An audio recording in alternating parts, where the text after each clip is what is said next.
In LA this week. It is a happening this fundraiser to benefit Center for the Arts Eagle Rock and its ties to Disney animation from the 30s and 40s. I'm Gil Reyes with the story next. I'm Anna Marcos, trying to draw while voices talk inside my head. It's just one of the learning scenarios as these LAPD officers learn how to deal with people with mental crises. I'm Rasha Goel. Up next, an immersive experience that's beyond your wildest dreams.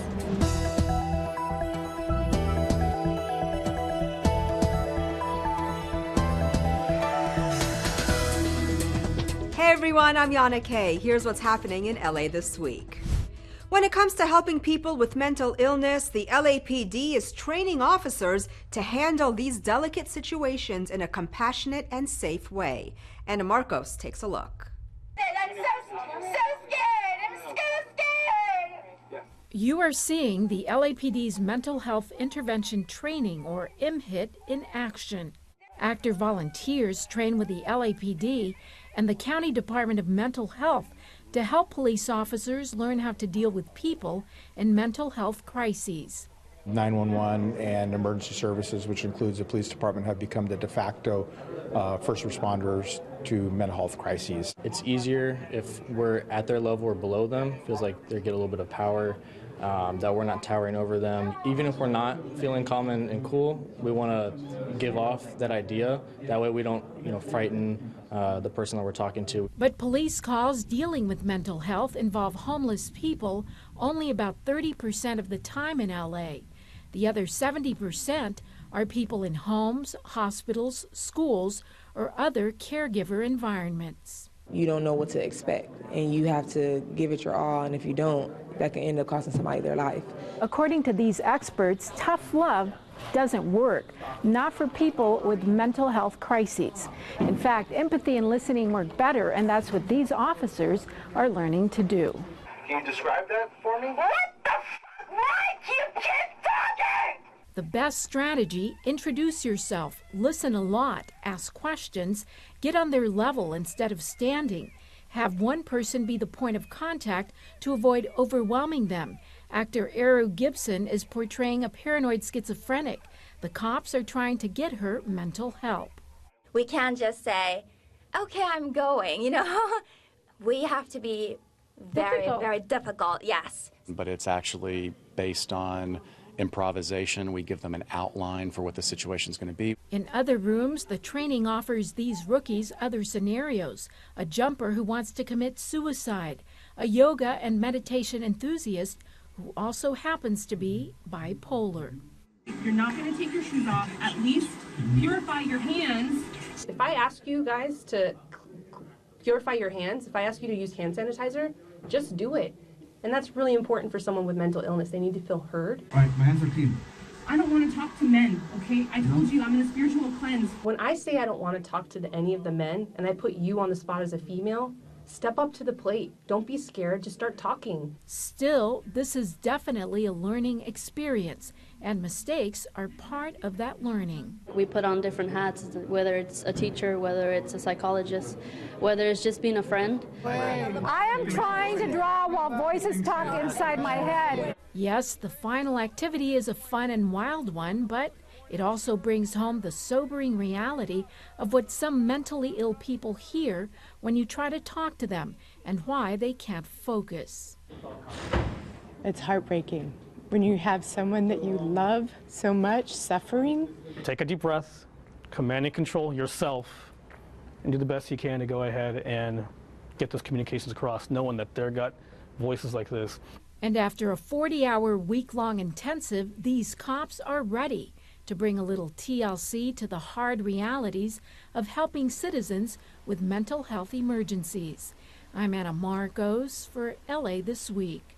The program is run by the LAPD's Mental Evaluation Unit. Mental health groups like the National Alliance on Mental Illness also help out in the program. Would you like to see healthier food at your kids' school? I certainly would. And thanks to a new legislation proposed by city and state leaders, plant-based options may soon be on the table.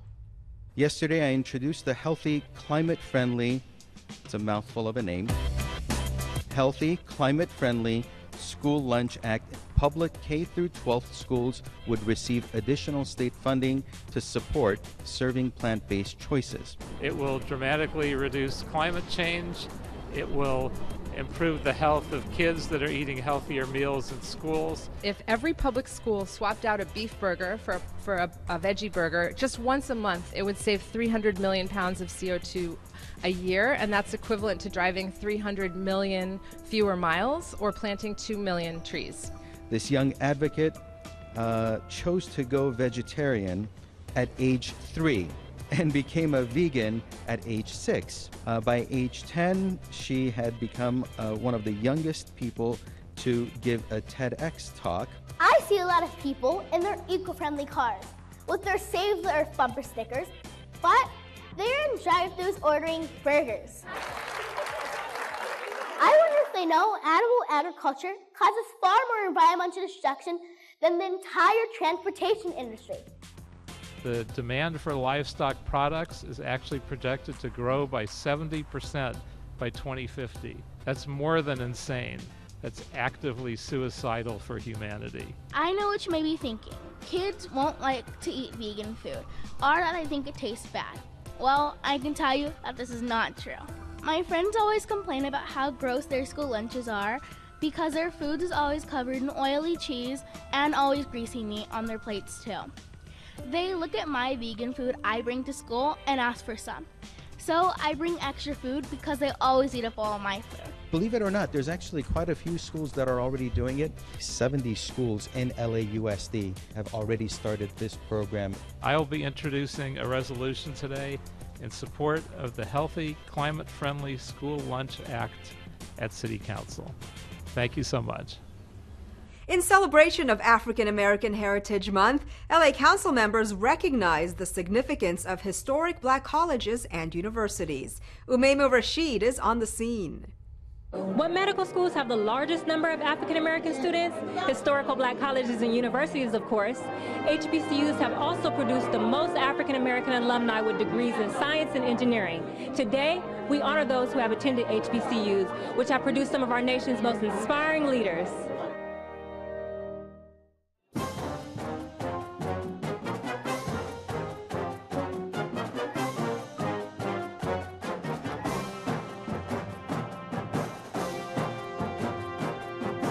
HBCUs have a community that are all about the success of African American students, and so where another school you're just a number or you're just another person on a list, at an HBCU you're really a member of a family, and your success is everyone's success.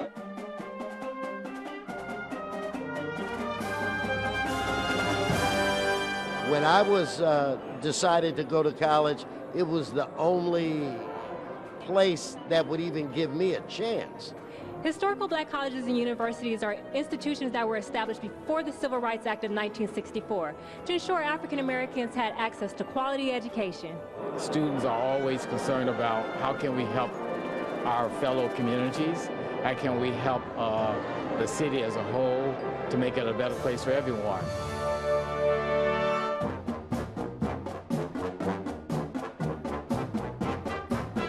It made me feel like I was unbelievably smart to be around so many energetic people that were proud of who they were. And I'm sure it was like that at most of the black colleges throughout this great country. One of the things they encouraged us to do was to blaze new trails. And so Atlanta University was a nurturing environment where people encouraged you, told you could do anything you wanted to do, helped to resource you, were tough with you when you didn't do your very best. I wasn't anticipating going to HBCU, but when I got there, I felt like home. Some of your favorite actors and industry creatives were on hand to announce the NDoubleACP Image Award nominations. The event also highlighted the significant contributions of the African American community to the entertainment industry.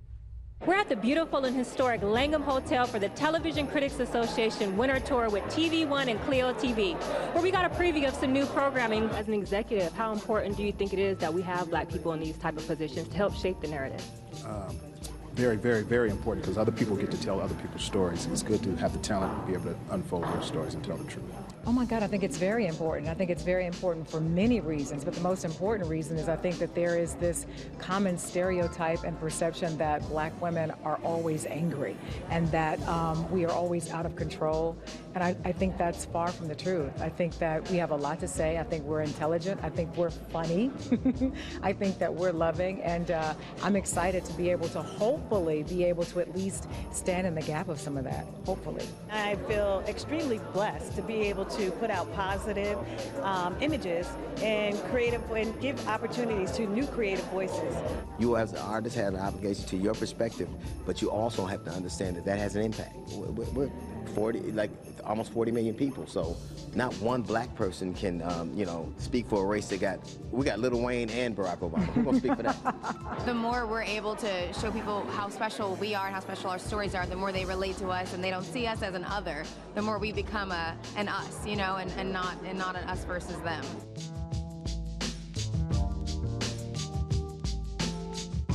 What fan favorites were nominated for the 50th NAACP Image Awards? Blackish, Black Panther, This Is Us, and How to Get Away with Murder. You have to tune in for the live presentation March 30th for more.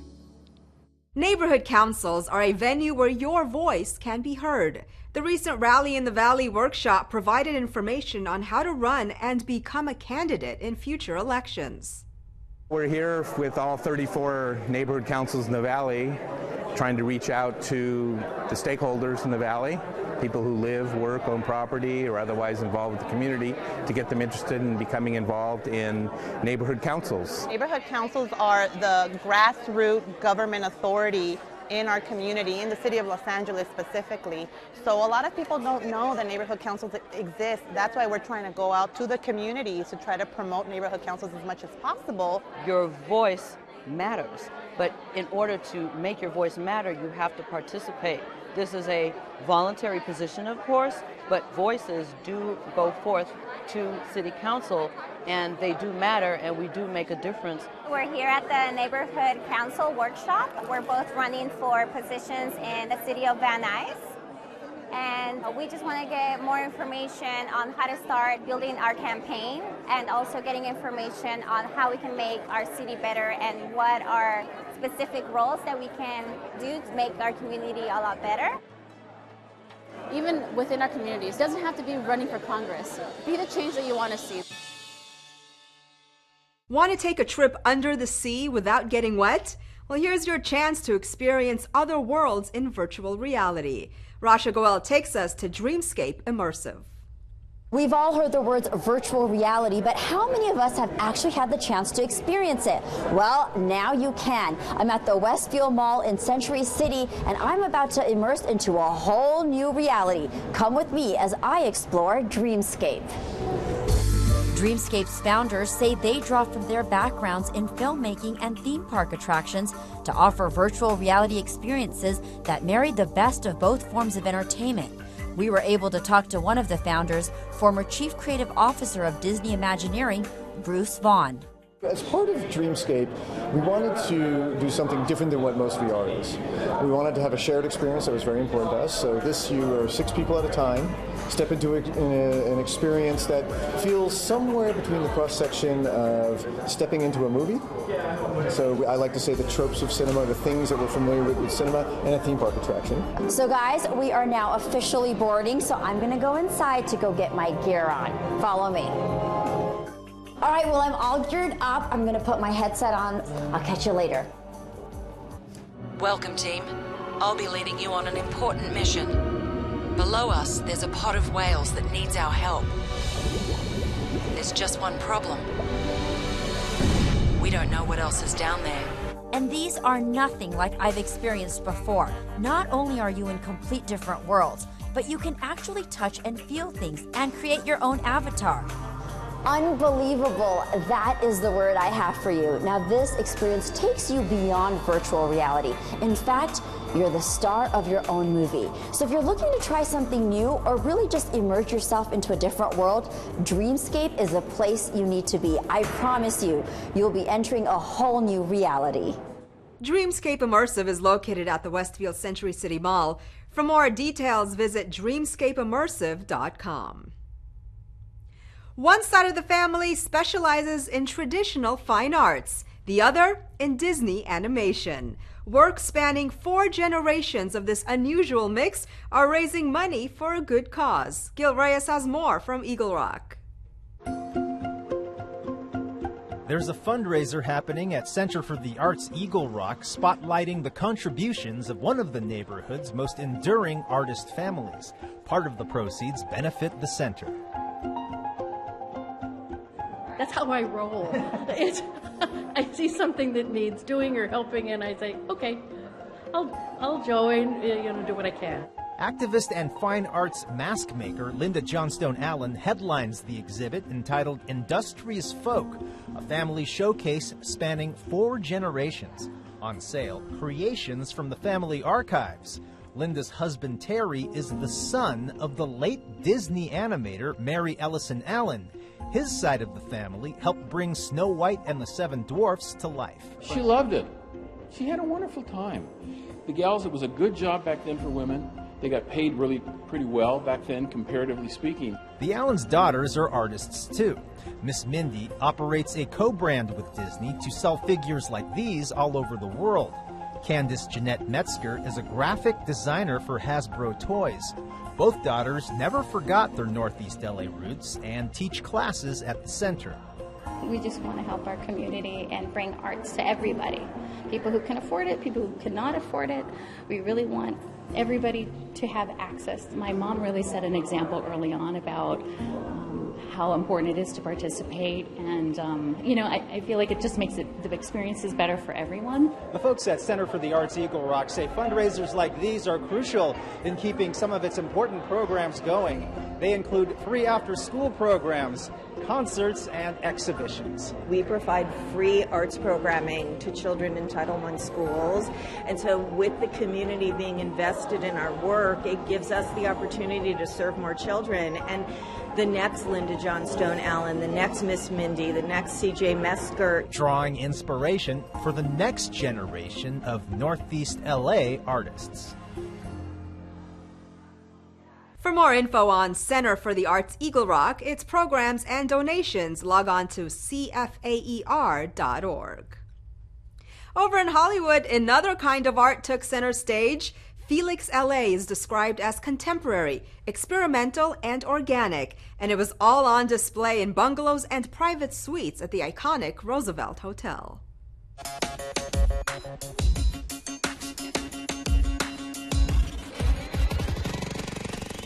Felix LA is the inaugural edition of an art fair, and it's a throwback to the hotel fairs that were done in the 90s.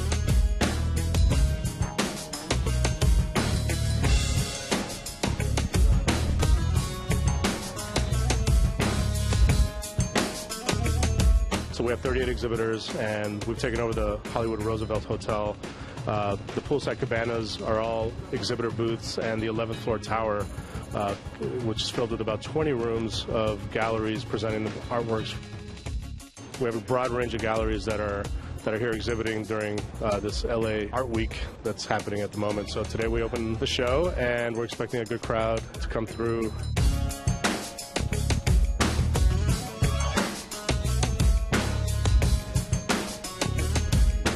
People brought a lot of good quality to this fair, and we're really excited about it. Think you know Griffith Park? Well, think again. Beyond the picturesque hiking trails and the iconic movie scenes are decades of hidden histories. As Gil Reyes reports, the Archery Museum attempts to uncover them in a new exhibit. Now, even longtime visitors to Griffith Park who visited this urban oasis dozens of times will no doubt pick up a few new tidbits of information just by visiting this fascinating new exhibit, Investigating Griffith Park. But you know what? The exhibit is not quite finished yet. That's where you come in. We are embarking on a multi-year, multi-phase project in which we will create an exhibition with the help of our neighbors, the citizens of Los Angeles, tourists from around the world. The Archery Museum's Sarah Wilson wants to know, Which Griffith Park histories and mysteries do you want uncovered? The museum is now accepting your written ideas for its new but unfinished exhibit, Investigating Griffith Park. Here are some early suggestions. There is a lot of fascination with the old zoo. A lot of people walk by it, they hike to it, but the story of the old zoo, who started it, why it closed, is a mystery to some people. Some people think it's haunted. You'll find suggestion stations with pencil and paper placed throughout the exhibit. Another popular recommendation, uncovering Griffith Park's ancient Tongva villages. The more you dig, the more you kind of excavate all these layers of a rich past. Curator Carolyn Brucken takes us on a tour of what the Griffith Park exhibit offers so far. Before the Autry Museum, most people don't realize what was on this site was a World War II veterans housing village. And so this is what we see, some of the pictures from the Roger Young village that was built in 1947, housed over 6,000 people at one point as a response to the need for emergency housing for veterans returning from World War II. How long did this go on? Between about 1947 to about 1954. See, I would have never, I've been to Griffith Park hundreds of times, I've never would have known that. There's nothing left except for maybe one Quonset hut that we think is the one used by the Trails Cafe. And then before Roger Young Village, there was actually a National Guard airfield on this site. And there were hangars that were leased by people who were at the beginning of the aerospace industry in California. You're saying that planes took off from here? Uh-huh. Wow. And so there's like just this one spot, and then before that it was a Mexican rancho, and before that it had ancestral villages from Tongva people. And you thought Griffith Park was just hiking trails and the observatory. So many stories told and waiting to be told at the Autry Museum of the American West. That's at 4700 Western Heritage Way, across from the LA Zoo entrance, in beautiful and mysterious Griffith Park. The Investigating Griffith Park exhibit is expected to be completed in 2021. Until then, the museum is inviting you to stop by, offer suggestions, and maybe learn a thing or two. Local leaders urge the city to preserve LA's trees. Need some free tax prep? A city program may be able to help. And ever thought about collecting and recycling rainwater? Well, it's easy, and the city can help. All this in City Beat. Need help with your taxes but can't really afford a professional? Mayor Eric Garcetti has launched the Free Tax Prep LA campaign aimed at helping low to moderate income households get the tax credits and refunds they are entitled to. For more, visit freetaxprepla.com. The impact of climate change is now being felt by the very trees lining our streets. Shockingly, up to 30% of LA's green canopy is in danger of being lost within the next decade if immediate action is not taken. LA Controller Ron Galperin and Councilman Bob Blumenfield stress the importance of getting ahead of the problem now. These trees are our lungs. They clean the air for us. They are the ultimate infrastructure when you think about it. Councilwoman Monica Rodriguez sponsored the annual Rain Collection Barrel Giveaway in Pacoima. Since the program's inception 5 years ago, over 1,500 barrels have been distributed, saving countless gallons of water that would otherwise be wasted. These days, bullying in school is a serious issue many kids and parents face. That's why the Harlem Globetrotters and the LAPD are using their hoop skills to encourage kids to stand up and speak out.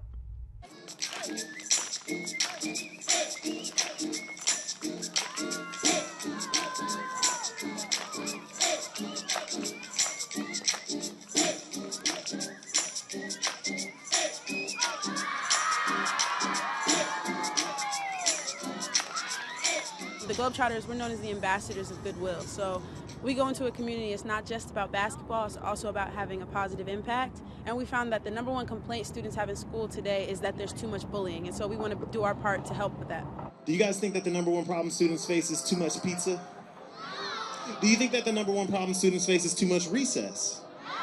The #1 problem that students face today in schools is bullying. A lot of our students feel bullied, and for them to be able to have a voice and a mechanism to identify it and to address it is important. Are we going to team up against bullying?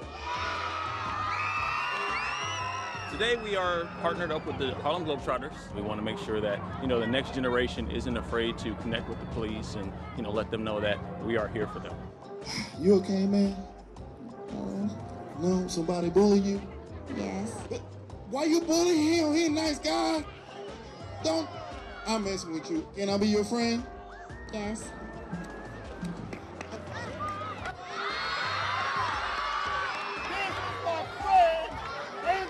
Put Anthony down. We give the message that everyone in the school, staff, teachers, and students are all one team, and that helps the kids to look out for each other and really support each other. Not allowing someone to play a sport because of the color of their skin or because of their gender is a form of bullying. We can come together as a community to really solve the issues that surround our youth.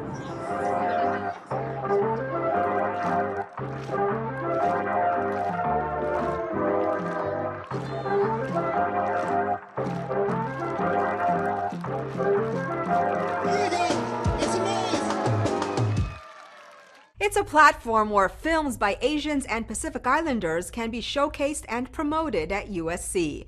It's also an opportunity to inspire other up-and-coming filmmakers. Check it out. I see now why they gave me ribbons of shame. Because I was beginning to think like American. Ha! Hey, don't flatter yourself, Ace. It's true. Everybody in this country thinks they are special. It's the second annual USC Asian Pacific Film Festival. We host here both a panel of industry professionals brought in by very famous Asian American representatives, as well as a screening of student and alumni films. A lot of the problem with student organizations and student filmmaking now is that there's no avenue to really screen them or any way to present them. So in order to have this film festival, it gives them a place to sort of elaborate on their art, demonstrate their work, as well as connect with industry networks. We have invited API actors and filmmakers from the film industry to come here and speak today on a panel, but they're also our jury members. Come on! No, we fight to death. This platform is super important to any, Asian American, Pacific Islander who just wants to get their stories told, who wants to showcase their talent. And more importantly, it's just giving legitimacy to these films. USC is a great community to have. And I would never have thought that a film that I shot in India, wrote in Singapore, would have been finished in America. So I think we're really living in a time where it's global, and I'm just excited to, make work with these talented people here. Electronic music artist Moby is honored. Check out some wacky art at a new exhibit and help clean up the environment during a beach day cleanup. All this and things to do. You're invited to the 2019 Adopt the Arts Sound and Vision Award Benefit Gala. This year, EDM artist Moby is recognized by the Los Angeles-based charity for his work as a musician, artist, and activist. Don't miss the party as Adopt the Arts honors Moby on Thursday, March 7th at 7 p.m. The gala will take place at the Wiltern Theater on 3790 Wilshire Boulevard. For more information, visit adoptthearts.org. La Luz de Jesus Gallery proudly presents the 33rd annual La Luzapalooza, showcasing established and undiscovered artists. The gigantic no-theme group art show features carefully handpicked works from thousands of submissions. Get a load of what's happening in the local art scene at La Luzapalooza, beginning March 1st at 4633 Hollywood Boulevard. For details, visit laluzdejesus.com. The first of the month means it's time for beach cleanup at Cabrillo Marine Aquarium. Join aquarium staff and volunteers in clearing the shore of marine debris. Help put the environment first at the Cabrillo Marine Aquarium Beach Cleanup, Saturday, March 2nd. The aquarium is located at 3720 Stephen M. White Drive. You can register to help by calling 310-548-7562. And that's a look at some things to do. Well, that's it for this edition. I'm Yana Kay. From all of us here at LA This Week, thanks for joining us. A reminder that you can catch us online at lacityview.org. We're also on Facebook, Twitter, and YouTube. See you next time for more of LA This Week.